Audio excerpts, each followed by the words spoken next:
தமிழ் ஆதிக்கம் செலுத்துகிறது. இன்னொரு சமயத்தை எங்கள் தமிழ் ஆட்கொள்ளுகிறது. அவனை போல லண்டனில் இருந்து வந்தான்.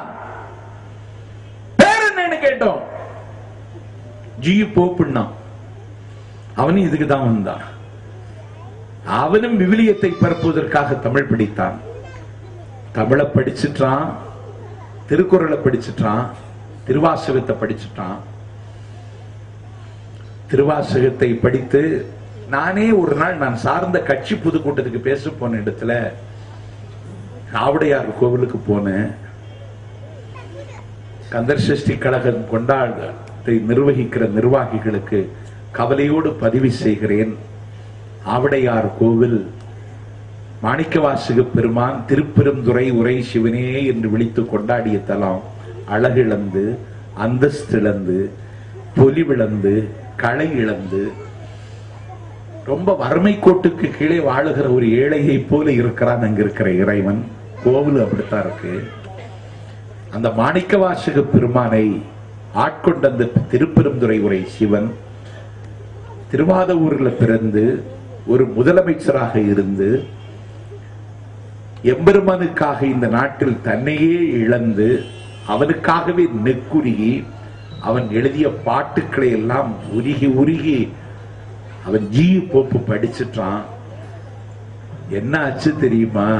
திருவாசகத்தை முதலில் ஆங்கிலத்தில் மொழிபெயர்த்தவன் வெளிநாட்டுக்காரனாகி ஜி போப்பு தான் மொழிபெயர்த்து அவன் சொன்னான், திருவாசகத்தை it is bone building songs, இது எலும்பை உருக்குகிற பாடல்கள் என்று எழுதி வைத்துவிட்டு அவன் என்ன சொன்னான் என்றால், நான் செத்து போனதற்கு பிறகு என்னுடைய கல்லறையின் மேலே ஒரு தமிழ் மாணவன் தூங்குகிறான் என்று எழுதி வையுங்கள், here lies a Tamil student என்று அன்றைக்கு ஜி போப்பு எழுதி வைப்பதற்கு இந்த தமிழ் அன்றைக்கு காரணமாக இருந்தது.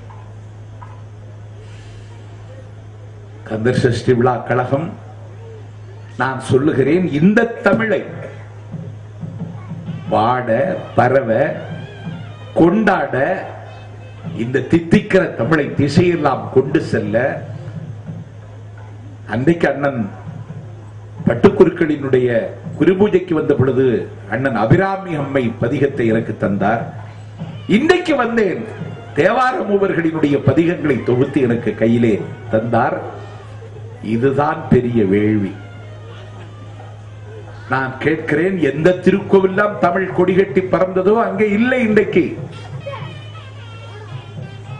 திருவருணை கலம்பகம் அன்றைக்கு எழுதினார்கள், அண்ணாமலை அப்பனை அன்றைக்கு கொண்டாடினார்கள்.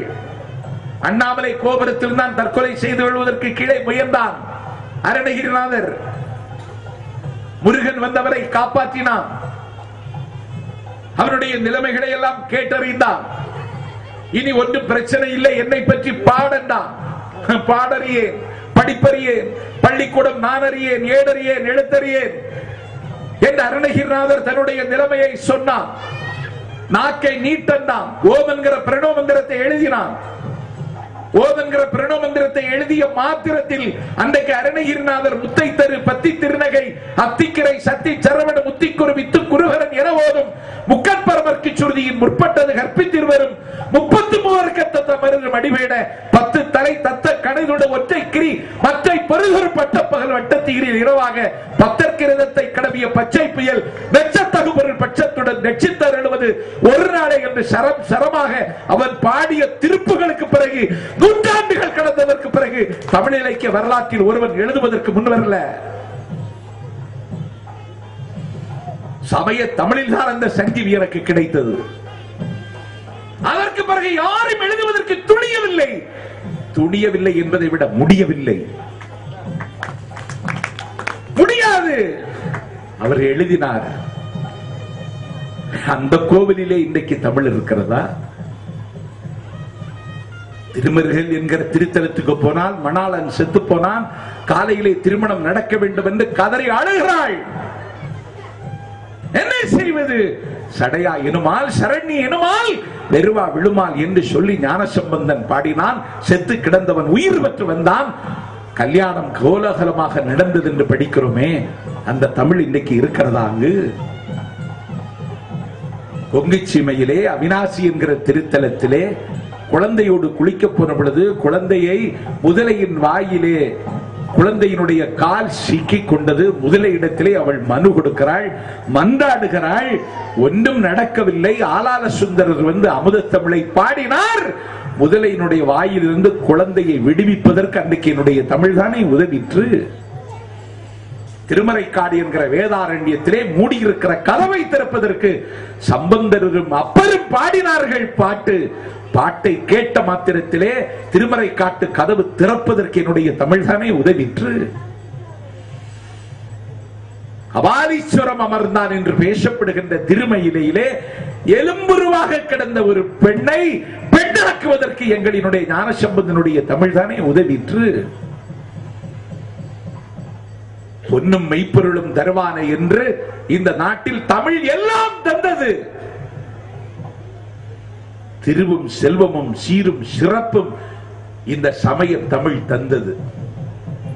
தெரிந்தோ தெரியாமலோ, அறிந்தோ அறியாமலோ, நான் யார் மீதும் குற்றம் சாட்ட விரும்பவில்லை.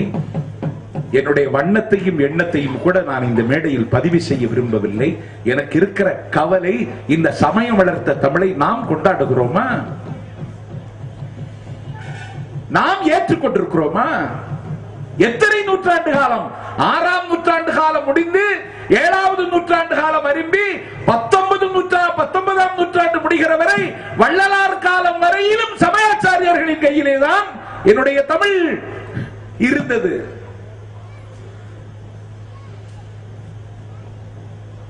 அவன் பாட்டை கை தட்டினான்.